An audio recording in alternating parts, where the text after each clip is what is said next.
রামনারায়ণ রাম। আমি সর্বপ্রথম ঠাকুর শ্রী শ্রী বালক ব্রহ্মচারী মহারাজের চরণে জানাই আমার শতকোটি প্রণাম এবং আপনাদের সকলকে জানাই বৈদিক অভিনন্দন। রামনারায়ণ রাম। এই বলে আমি আজকের তত্ত্ব ও আলোচনা শুরু করছি।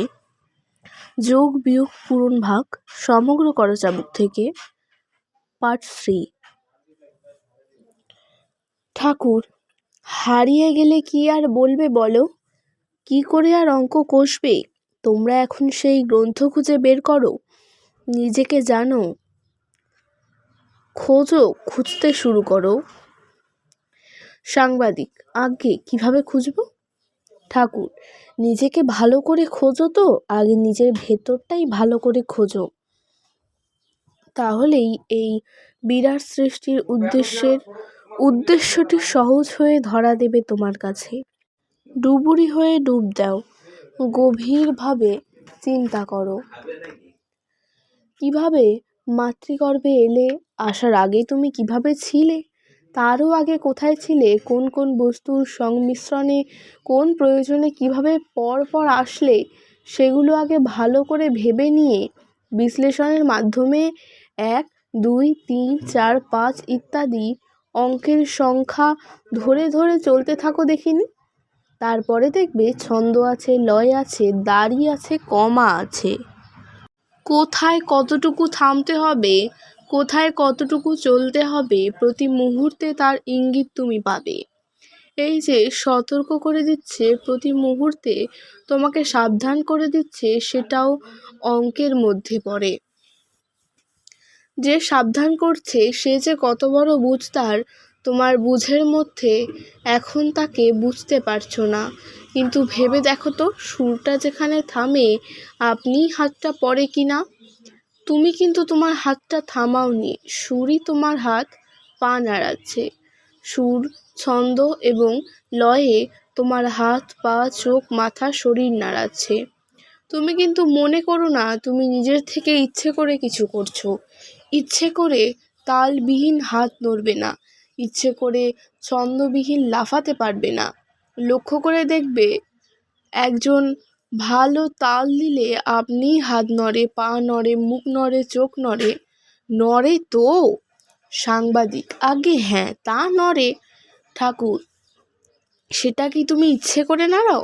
ইচ্ছে করে করতে পারো? তোমার সেই ইচ্ছাটার মধ্যেই সুরের প্রভাব বিস্তার হয়। সুরে, তালে, ছন্দে, লয়ে সমস্ত অঙ্গ প্রত্যঙ্গ আপনি তাল দিতে থাকে, সেখানে কারো কিছু বলার প্রয়োজন হয় না। তুমি যখন জানার পথে জানতে জানতে সীমাহীনের পথে তোমার যাত্রা শুরু করবে, তখন ওই পথ ধরে ধরে দেখবে কার পরে কে আসছে।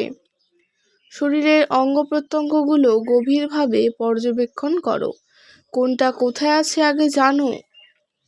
এই ফুসফুস, এই হার্ট, এই গলব্লাডার, এই লিভার, এই স্টমাক, তারপর শরীরের সমস্ত শিরা উপশিরা, রক্তের চাপ, এই চক্ষু, কর্ণ, নাসিকা, জিহ্বা, ত্বক, এই যে পরপর পরপর চলে আসছে, তারা কিন্তু যার যার কাজ সমসূত্রে করে চলেছে।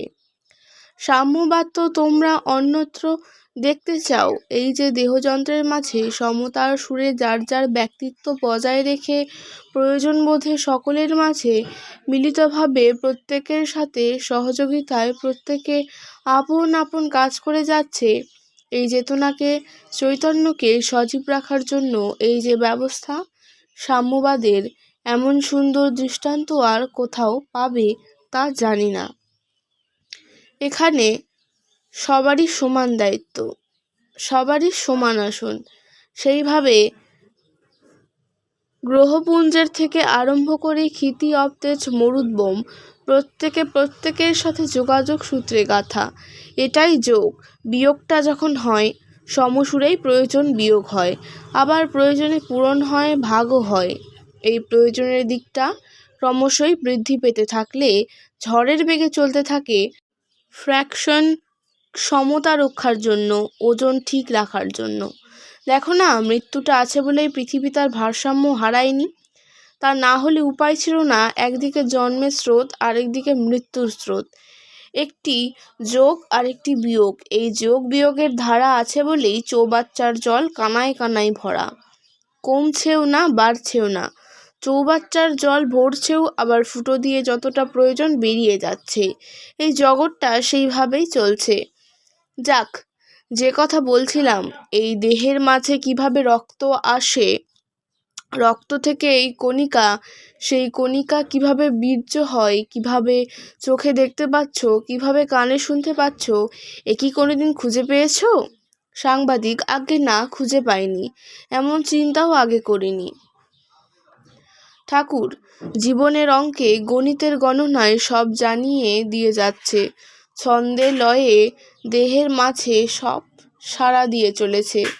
চোখে কতটুকু দেখা প্রয়োজন, কানে কতটুকু শোনা প্রয়োজন, জিহ্বায় কতটা নেওয়া প্রয়োজন, স্টমাকে কতটা দেওয়া প্রয়োজন, তৃষ্ণায় কতটা জলপান করা প্রয়োজন, সব বিষয়েই তোমাকে সচেতন করে দিচ্ছে। প্রকৃতির নিয়মেই দেহের সব কিছু ছন্দে চলছে। ছন্দের বাইরে গেলে, ছন্দপতন হলে ছন্দই সেটা জানিয়ে দিচ্ছে।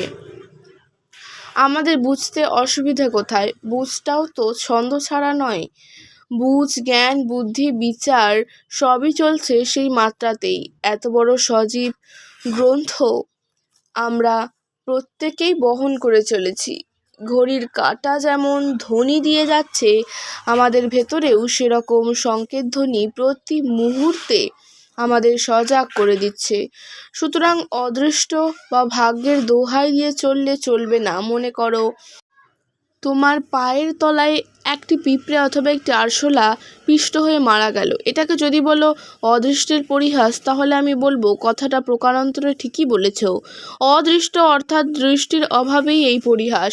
হাঁটতে গেলে পায়ের তলায় চাপা পড়ে বহু কীটপতঙ্গ মরতে পারে। তাই তোমার প্রতি মুহূর্তে সতর্ক থাকা প্রয়োজন। তোমাদের চোখ যখন আছে, বুঝ যখন আছে, ব্যালেন্স করে চলতে হবে।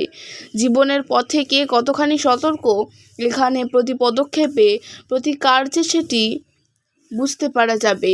জীবনযাত্রার মাঝে প্রত্যহ সতর্কতার মাত্রা, দাড়ি কমা বুঝে চলতে পারাটাই হলো অঙ্ক কষার বাহাদুরি। সেই সতর্কতা নিয়ে তোমরা কি চলো? সাংবাদিক: আগে যতটা পারি চেষ্টা করি। চোখের সামনে, পায়ের কাছে হঠাৎ কোনো পোকামাকড় পড়ে গেলে সতর্ক হই, কিন্তু সবসময় খেয়াল করি না। ঠাকুর: সেই জন্যই প্রতি মুহূর্তে অঙ্ক কষতে ভুল হচ্ছে। সেই ভুলের খেসারত সর্বত্র সর্ব জায়গায় দিতে হচ্ছে। আজকের তত্ত্ব ও আলোচনা আমি এখানেই শেষ করছি। দেখা হচ্ছে পরের ভিডিওতে। ভালো থাকবেন, সুস্থ থাকবেন। রাম ও নারায়ণ রাম।